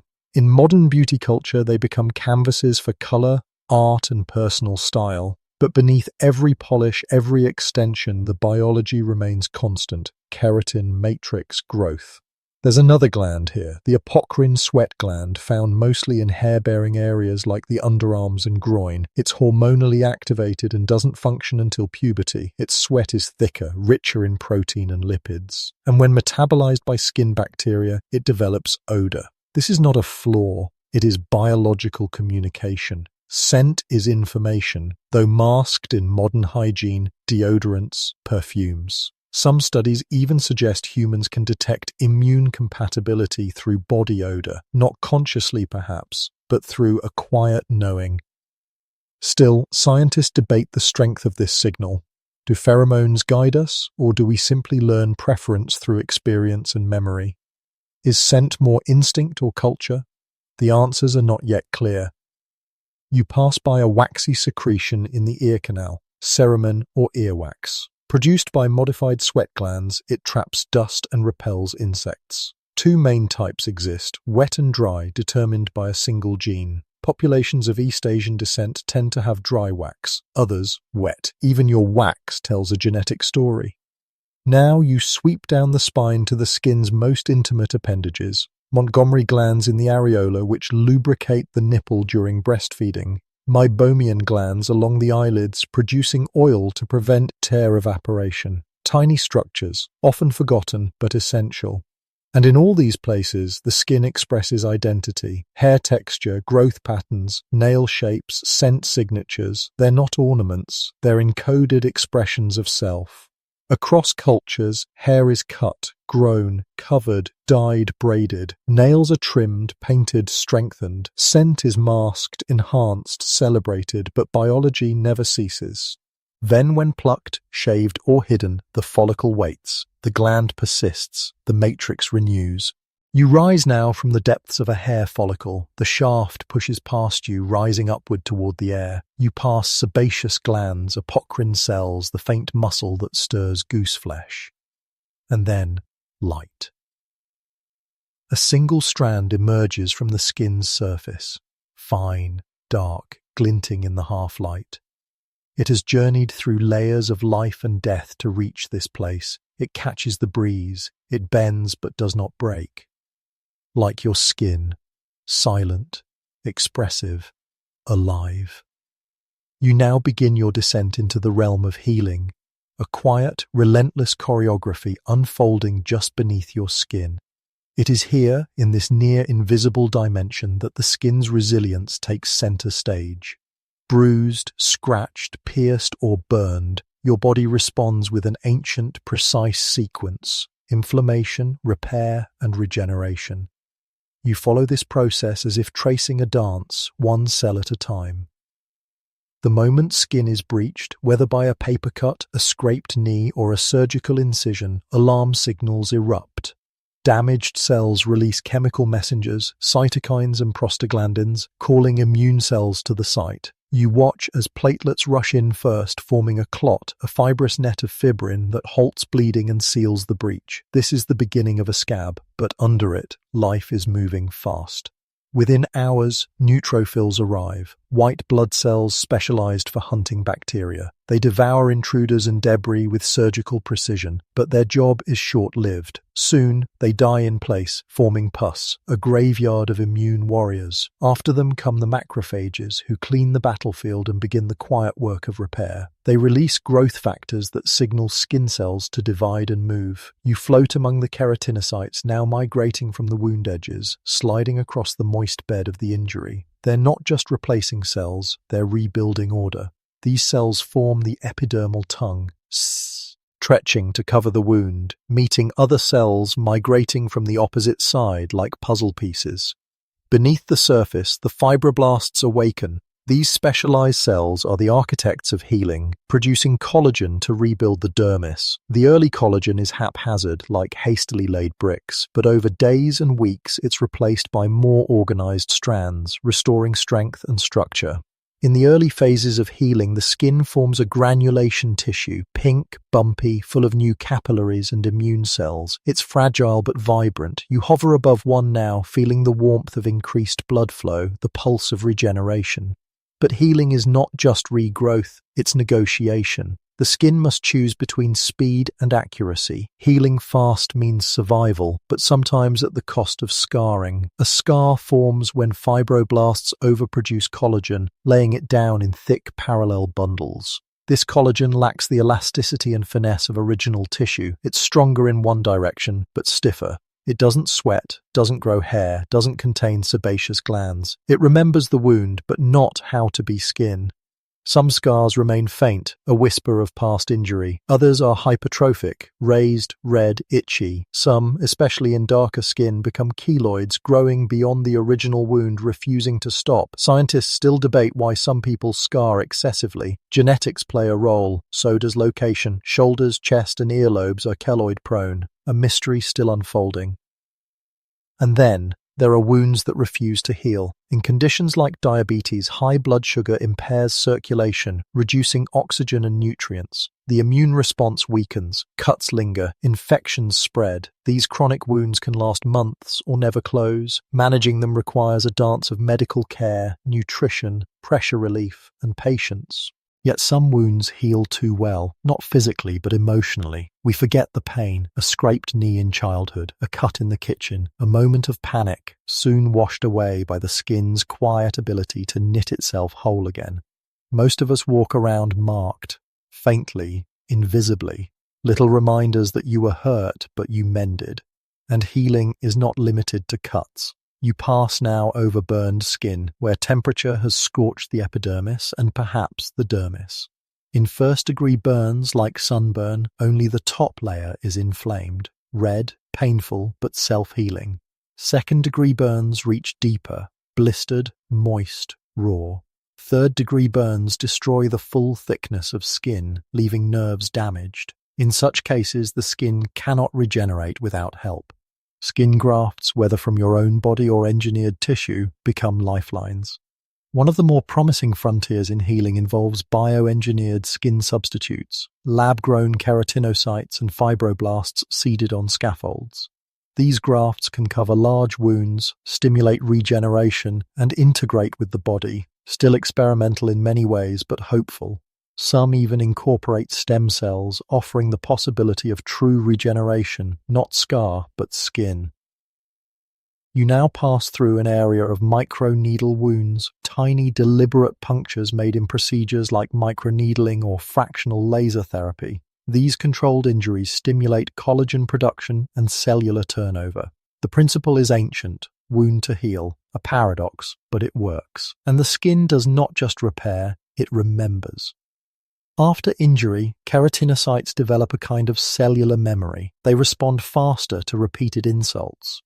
This process, called trained immunity, blurs the line between the innate and adaptive immune systems. Your skin learns from its wounds even without antibodies. You hover beside a tattoo, the result of deliberate injury and pigment insert. Iron. Tattoo ink is injected into the dermis where immune cells called macrophages engulf the pigment. Some die and release it, others hold it. This push-pull creates the permanence of the image. Over time the edges may blur, colors may fade, but the ink remains part of you. And what of emotional healing through skin? There's evidence that touch itself accelerates recovery. Studies show that gentle contact, massage, skin-to-skin holding lowers cortisol, improves immunity, and may enhance wound healing. In neonatal units, kangaroo care, where infants are held against a parent's chest, leads to faster growth, better thermoregulation, and more stable heart rates. The skin heals better when loved. In traditional medicine, wounds were bathed in honey, sea salt, aloe, or even maggots. Some of these remedies are now returning to modern practice. Manuka honey, rich in antibacterial compounds. Maggot debridement, where sterile larvae digest dead tissue and leave healthy cells untouched. The old ways, revised through the lens of science. And always, the scar remains. Not as shame, but as story. You were burned, you bled, you broke, but then you grew. The collagen may lie differently, the skin may not tan the same, but you are whole. You pass over a stretch mark, silvery and smooth, formed when skin grows faster than collagen can keep up, during puberty, pregnancy, weight changes. They are not flaws. They are records of expansion, of life unfolding too fast for even your body to anticipate. And finally, you rise toward the surface again. The wound has closed. The scab flakes off. New skin beneath, pink, tender, reconnected. Not identical, but resilient. You breathe in the quiet triumph of it all, a body that knows how to repair itself, without fanfare, without instructions, just the steady, beautiful instinct to try again. Your journey now drifts into the skin's invisible defenses, those you can't touch or see, but that keep you safe from worlds you never notice. This is the skin's immunological realm, the front line of resistance, the quiet battleground where cells patrol like sentinels. Decisions are made in microseconds, and the line between friend and foe is drawn, often with consequences. At first glance, your skin might not seem like part of the immune system. It's physical, not fluid like blood or lymph, but you soon realize the skin is not just a wall, it's a smart barrier, one laced with messengers, alarms, and responsive agents. Even now, as you move slowly over its inner surfaces, you're surrounded by immune cells, alert and vigilant. You descend into the epidermis once again and find the Langerhans cells scattered among the keratinocytes. These are dendritic cells, shaped like stars, with long-reaching arms probing the surroundings. They're one of your first lines of immune defense, scanning for invaders, absorbing them, then migrating to nearby lymph nodes to inform other immune warriors. They recognize pathogen-associated molecular patterns, a fancy phrase meaning things that don't belong, bacteria, viruses, fungi, but also irritants and allergens. The challenge? Knowing when to fight and when not to. You observe as a Langerhans cell absorbs a viral particle. It processes it, breaks it down, and displays pieces on its surface like a badge. Then it travels downward through the dermis, through lymphatic vessels toward a node where T cells await. There, an army is summoned. But not every alarm is accurate. Sometimes the skin reacts to harmless things, pollen, nickel, certain preservatives. This is allergic contact dermatitis, where the immune system becomes sensitized to a trigger. The next time you encounter it, a rash appears, red, itchy, inflamed. It isn't the substance itself, but your body's memory of it. Fragrance in lotion, latex gloves, the metal in a watch clasp. These seemingly innocent things can provoke dramatic responses. Scientists still argue what makes some people more prone to sensitization. Genetics, barrier dysfunction, frequency of exposure, it's likely all of these. In contrast, irritant contact dermatitis doesn't require prior exposure. It's a direct chemical assault, like bleach or harsh soap, stripping the barrier, letting inflammation in. The skin stings, reddens, flakes. It's not an allergy, just injury, but it hurts all the same. And when your body misfires more deeply, you enter the territory of autoimmune skin disorders. Here, the immune system mistakenly attacks its own cells. You drift across a patch of psoriasis, thickened, scaly, red. Beneath the surface, T cells have triggered keratinocytes to divide at an accelerated pace. What normally takes 28 days now happens in under a week. The result? A pile-up of immature skin cells, unable to shed fast enough. The skin becomes a battleground of inflammation and hypergrowth. Psoriasis isn't just cosmetic, it's systemic, linked to joint pain, heart disease, even depression. The cause? Complex. Genetic predisposition, environmental triggers, immune dysregulation. No single answer, only layers of unfolding questions. You continue over a patch of eczema, the kind seen in atopic dermatitis. Here, the barrier is weak, allowing allergens and microbes to slip through. The immune response is overactive, but the root isn't just in the skin, it's in the gut, the genes, the psyche. Eczema is often linked to asthma, allergies, anxiety, a triangle of cause and effect. Interestingly, studies show that eczema patients often have lower microbial diversity on their skin, which brings you now to the world of the skin microbiome, your invisible companions, millions strong.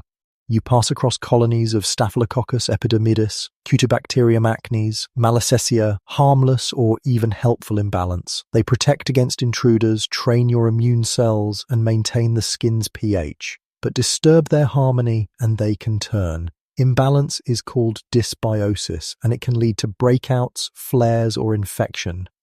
Every part of your body has its own microbial profile. The forearm is dry and sparse. The scalp is oily and lush. The groin is moist and rich. Your microbial fingerprint is as unique as your own skin. And like a good guest, your immune system tolerates these microbes unless something goes wrong. You float through a follicle where Cutibacterium acnes has overgrown. It thrives in the oil-rich environment and can trigger inflammation, especially during puberty when sebaceous glands awaken. But new research suggests C. acnes comes in good and bad strains. Some strains may even protect against acne, others cause it. Here, the immune system faces a tricky task. Know your enemies, but also know your friends. You now encounter skin infections, bacterial, viral, fungal, a patch of impetigo caused by Staphylococcus aureus, a wart born of human papillomavirus, HPV, a ring-shaped rash, Tinea corporis, a superficial fungal invader. The skin defends itself with antimicrobial peptides, tiny proteins like defensins and cathelicidins that punch holes in microbial membranes. These are produced by keratinocytes, sebaceous glands, and sweat. They are not passive cells, they're soldiers, each one. And when these defenses fail or are bypassed, pathogens slip in. Some, like MRSA, methicillin-resistant Staph aureus, are deadly in vulnerable populations. The rise of antibiotic resistance is a global concern. Scientists are now researching phage therapy, using viruses that attack bacteria to target skin infections. But sometimes the immune response itself is the problem. You come to a place touched by urticaria, hives. The skin is inflamed, raised, itchy. Mast cells have degranulated, releasing histamine. A bee sting, a food allergy, or no known cause. It comes quickly, fades just as fast. A reminder that the skin's defenses are fast, but not always wise. And deeper still, there's cutaneous lupus, where autoantibodies target healthy skin, creating lesions sensitive to sunlight.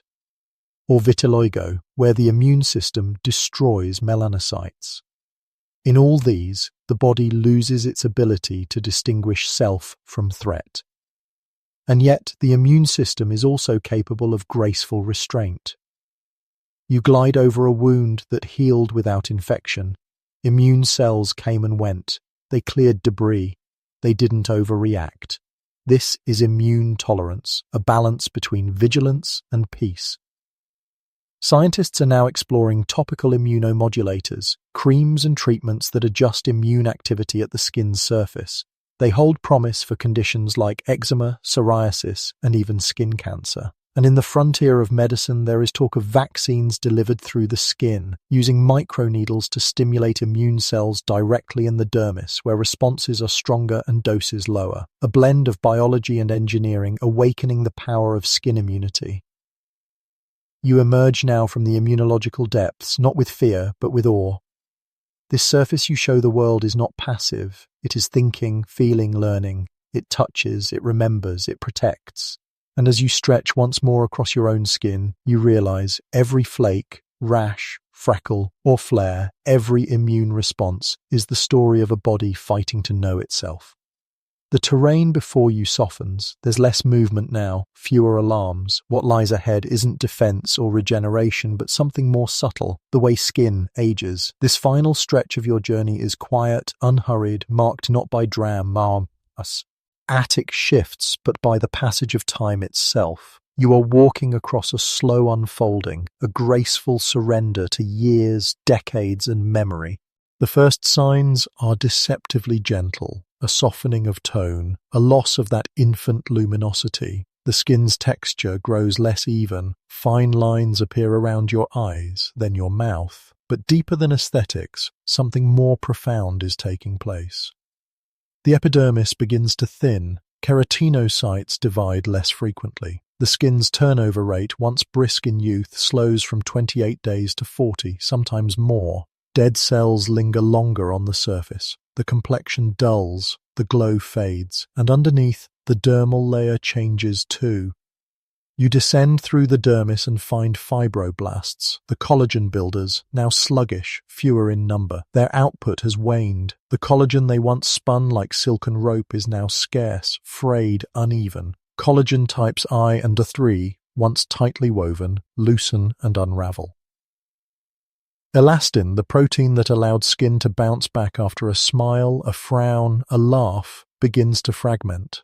The elastic matrix becomes disorganized, wrinkles deepen, the skin no longer rebounds, it folds, like pages in an old book, soft but marked.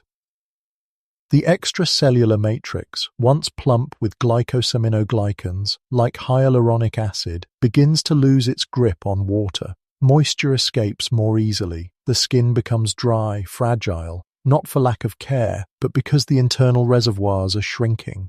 Even the vasculature thins, capillaries become more fragile, bruises form more easily, senile purpura. The skin bruises not from trauma, but from the simple act of bumping a table or brushing too hard against a chair. You pass a sunspot, a solar lentigo, brown and flat. It wasn't born with you. It came later, after years of sunlight accumulated in your skin's deepest corners. UV radiation, once bouncing harmlessly off melanin, has left its quiet print. This is photoaging, a separate path from chronological aging, but often intertwined. The sun's ultraviolet rays penetrate the skin and damage DIG. Na. This triggers enzymes called matrix metalloproteinases, which degrade collagen. Over time, wrinkles form not just from movement or loss of moisture, but from the sun carving itself into your skin. Sunscreen helps, so do antioxidants, but scientists still argue whether certain types of UV exposure, like UVA from indoor lighting or blue light from screens, contribute meaningfully to skin aging. The consensus leans toward perhaps, but the studies continue. And then there is the quiet decline of sebaceous activity. The oil glands shrink, dryness creeps in, lips chap more easily, scalp and cheeks lose their dewy finish. In men, this happens gradually. In women, menopause marks a sharper turn. Estrogen, it turns out, plays a powerful role in skin. It supports collagen production, vascularization, wound healing, and even pigmentation balance. As estrogen declines, so does the skin's resilience. The dermis thins, elasticity fades, and a certain volume loss becomes visible, not only in skin, but beneath it. You now drift below the dermis, into the layer of subcutaneous fat. In youth, this layer forms soft pads beneath your cheeks, temples, hands. It supports the skin from beneath, keeping contours round and firm. But with time, these fat pads shrink, shift, and descend. Hollowing begins. Shadows form beneath the eyes, along the jawline. This isn't just skin aging, it's a structural rearrangement. And deeper still, even bone can recede. The orbits widen, the jaw narrows, the nose droops slightly. All of it contributes to what we recognize as aging, though we often blame the skin alone. You pass by a grey hair now, growing from a follicle once vibrant with pigment. The melanocytes that lived there are gone. Scientists are still learning whether this loss is inevitable or if oxidative stress accelerates it. There's even early research suggesting repigmentation might be possible, but nothing conclusive yet. The nail matrix slows as well. Nails grow more slowly, become brittle, ridged. The cuticle may thicken. Toenails especially lose their smoothness. It's not disease. It's simply the story of time etched in keratin. And then, one of the quietest changes of all, the skin's immune function begins to wane. Langerhans cells decrease. Wound healing slows. Infections take longer to clear. Vaccination response becomes weaker. This phenomenon has a name, immunosenescence, and it leaves aging skin slightly more vulnerable. but not all is loss. With age comes adaptation. The skin learns, it becomes wiser. Many autoimmune skin conditions like eczema and psoriasis actually improve with age. Wrinkles settle into your expressions, carving joy and wisdom into your face. Scars fade, become part of you. The need to hide disappears. You trace across the cheek of someone elderly. The skin is thin, yes, but also tender, warm, deeply human. You can feel decades of sun, wind, laughter, grief, all held in this paper-soft armor. And then you notice a freckle, small, forgotten, a childhood mark that persisted through every cycle of renewal. Somehow it stayed, a reminder that not everything ages away. Cultural perceptions of aging skin vary across time and geography. In some traditions, wrinkles are revered as symbols of experience and leadership. In others, they are something to treat, erase, or fill. Anti-aging has become a trillion-dollar industry. Retinoids, lasers, injectables, peels, some stimulate collagen, others camouflage time. But the truth, if whispered, is this: aging is not a flaw. It is the body's record of having lived. You glide back upward now, slowly, through all the layers, past the shrinking fibroblasts, the fading pigment, the quiet glands, past sun-kissed patches and shadowed hollows, past the cells that divide a little slower, but still, without fail, continue. You arrive. Once more at the surface, no longer smooth, no longer taut, but rich with memory, texture, and grace. This is not decline, it is transformation. Skin does not surrender. It adapts, it softens, it endures. And in this final stretch, your journey becomes still. Now the path grows dim, the pace slows. You find yourself floating gently just above the surface of your own skin, this living boundary between you and the world, this intimate landscape that has held you through heat and cold, pain and touch, sun and shadow. Every inch of it tells a story, every line, every pore, every quiet freckle. The cells that once divided in wild youth now whisper instead of shout, moving gently toward rest. The oil glands have calmed, the pigments softened, the fibers stretched and released their tension like threads in a well-worn cloth. And yet even now your skin works quietly, breathing, shielding, listening. It senses the temperature of the air around you, it notices the stillness, it welcomes the dark. Somewhere deep beneath, a keratinocyte prepares to divide. A fibroblast stretches slightly, producing a single collagen strand. A melanocyte hums softly, passing its final pigment granule to a waiting neighbor. You lie still now, your skin warm beneath the sheets.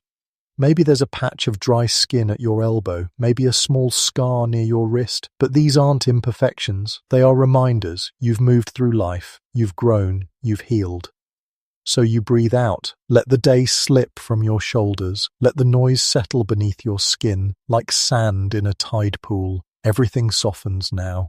The skin, too, rests when you sleep. It rebuilds, it listens to your dreams, and as you drift deeper into the quiet, the surface of your skin blurs with the air around you. No longer boundary, but bridge. You are held, whole, and healing. Good night, dear listener.